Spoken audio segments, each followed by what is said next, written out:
So we saw this morning the mini budget, and we now know that it weren't mini at all.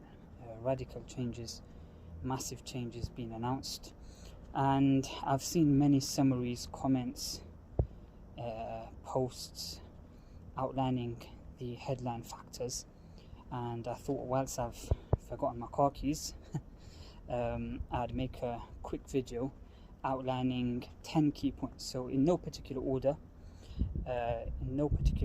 and top of my head, I'll outline 10 points from today's budget. So the first one is that corporation tax rates will remain at 19% going forward. So previously we had the planned introduction from 1st April 23 to introduce, it would have been 19%, and then there would have been a marginal rate, and then 25%. That's been scrapped. It will remain at 19% going forward. The second point is that basic rate of income tax will reduce from 20% down to 19%. The third point is that the highest rate, or the additional rate of UK tax, which is currently 45%, will be totally abolished as well. So effectively we'll have two rates in 2023, 19% and 40% higher rate. That's about it. The fourth point, or the fourth headline factor, would be that the annual investment allowance for plant and machinery for capital allowance purposes would remain at £1 million.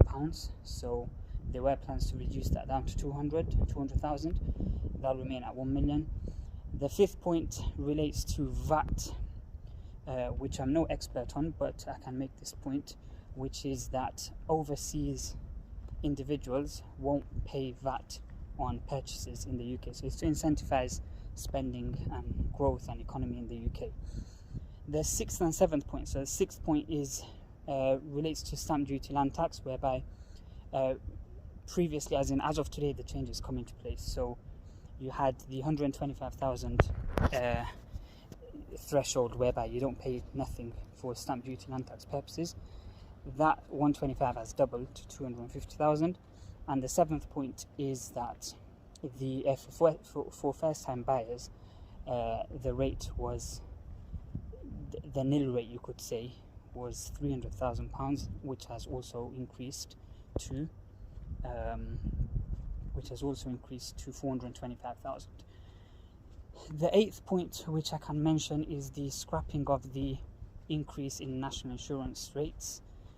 The ninth point, what can I say? What can I remember? The ninth point would be in relation to EIS. So the Enterprise Investment Scheme was going to be removed in 2025 onwards, but that won't be the case anymore. And the final point would be, for SEIS purposes, the individual amount, or the threshold, would go up to £200,000, and for companies they can receive eligible investments up to £250,000. I hope that makes sense. I hope that was clear. I just thought I'd put it in video format, something a bit different.